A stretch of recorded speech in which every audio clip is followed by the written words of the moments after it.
This is episode 98 of Zen and the Art of Real Estate Investing with my guest, Lindsey Duguet.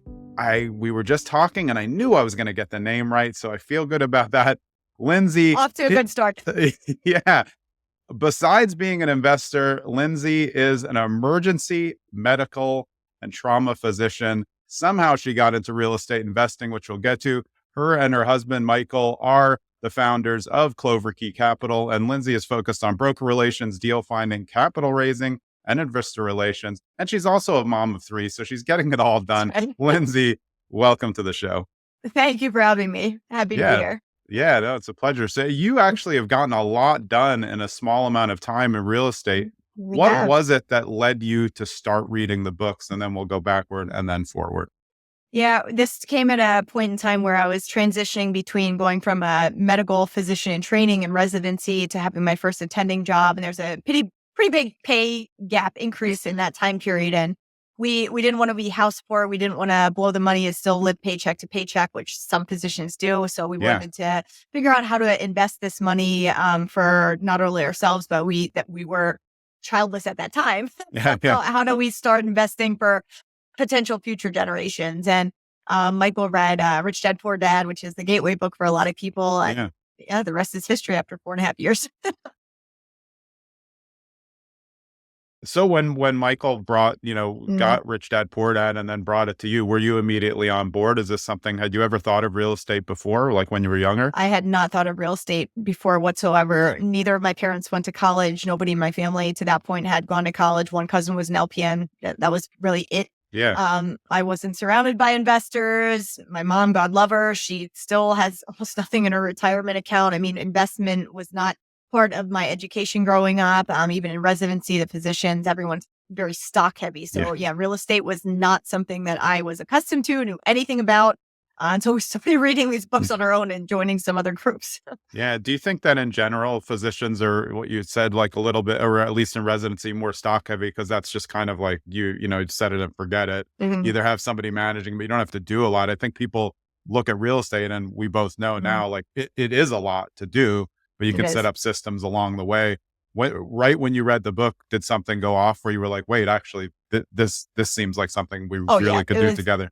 It was an absolute huge light bulb. I'm like, why isn't everyone doing this? I'm like, this seems like magic. This is like too good to be true. And yeah, I mean, it takes a lot of work. None of this, people joke about, real estate investing is passive income. Like unless you're just an LP position, limited partner, there's a lot of work that goes into this every day too. But yeah,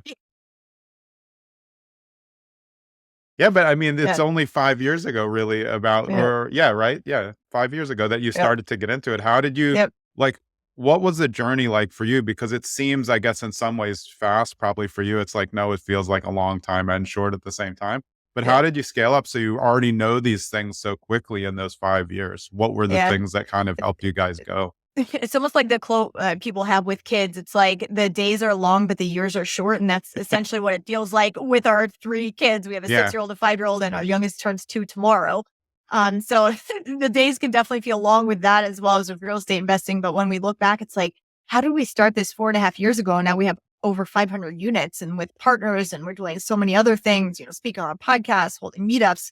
I mean, it sounds almost unbelievable when I look at the timeline and what we've accomplished in that period, but it's definitely taking a lot of effort, but it is doable when you have the right mindset and you focus on what's important and put in the key action steps that, you're not seeing the fruits of the labor immediately, but it's these action steps day over day that compound over time. And now we're seeing all these results. Yeah. Was there a time like when you guys were getting started where you were like, maybe this isn't going to work? Or did you just have the mindset like, we're going to make this book work and it's going to go? Yeah. The very first property we bought, when we walked in, there were like squatters and urine bottles all over. Yeah, we both looked at each other. We're like, we're insane. What are we stuck? Yeah.